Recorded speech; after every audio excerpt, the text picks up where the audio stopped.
Hi there, welcome to my live stream. It's been a little bit busy, so I'm going to actually be out of town, so bear with me. I may not upload as much as I usually do, but I'm going to be back after the 4th, and I have a couple extra videos for you. So today what I'm talking about is vocal terminology that people tend to toss around through the internet, particularly head voice, chest voice, and middle voice.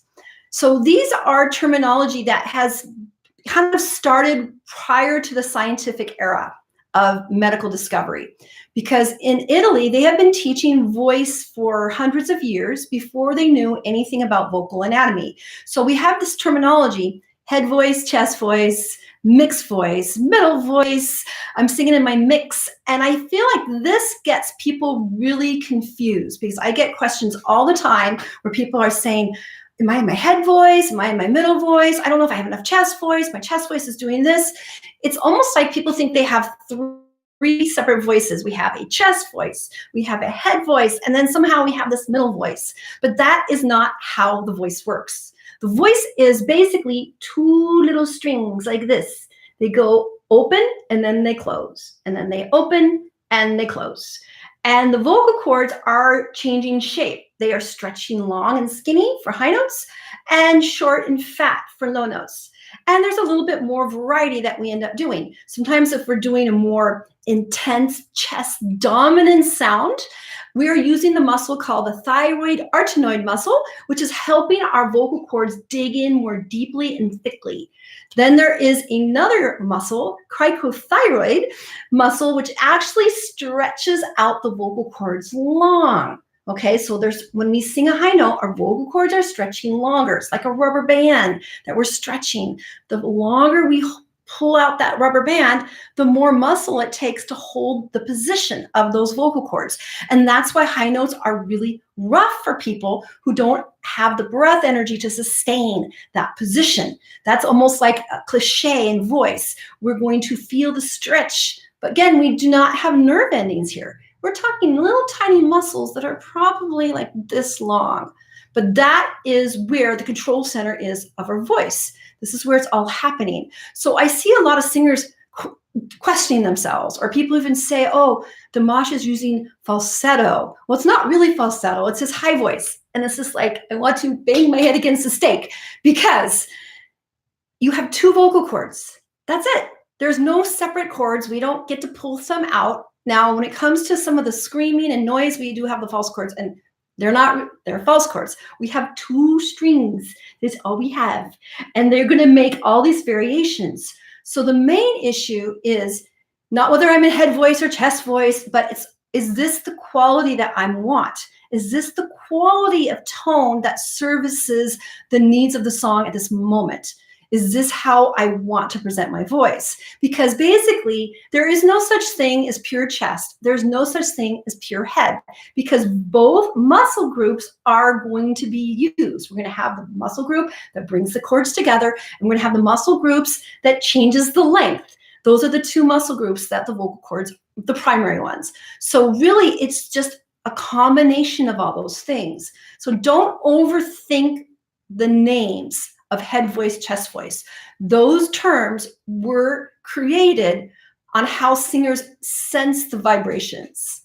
And again, I'm going to talk a little more as anatomy. The vibrations are not in the head. We sense the vibrations, but the resonating chamber of our voice is our mouth and our throat. Things bounce off that, which is why what we're doing with our mouth and our throat and our opening makes so much difference. It's about learning to feel the passive resonance in the face. It's not about head voice, chest voice, or whatever, because we're using all of those muscle groups. The more you exercise them, the stronger it gets. Okay, so I'm going to look at the comments here. We got Anthony Quick. So how can you help a male that went through puberty? How should you practice to help make those muscles stronger? Okay, that's a great question, because that is a real hard issue for many men, because they have their voice operates a certain way, and then you go through the puberty and it's like everything just like completely changes.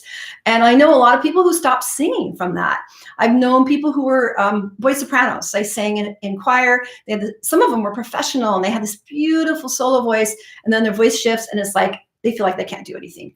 So the biggest thing I suggest you work on is practice the head voice. And some of the head voice exercises are really silly sounding. So you can do things like sirens. Woo!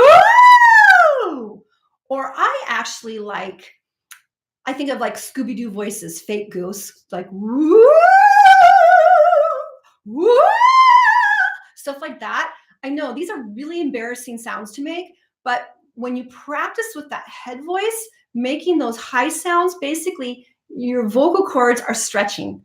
It's a very easy way to stretch them, and it's a very gentle way to stretch them. So I call them sirens, or like Scooby-Doo voice, or sometimes making like whoo, whoo, like an owl. Those kind of exercises to kind of get some air up there, get some stretch in the vocal cords. The key is you want to go gentle, and then you can get powerful later. It's like we're cutting a path through the forest. We're cutting a path and a muscle memory for you to feel that woo energy. And as you get comfortable stretching out the muscles and bringing that stretch in the vocal cords, again, which you cannot feel, then you're going to learn how to energize and bring in more power. Because really, when we think of head voice and chest voice, a lot of people are confused. You can sing a high note with light registration, or you can sing a high note with more thicker vocal cord color.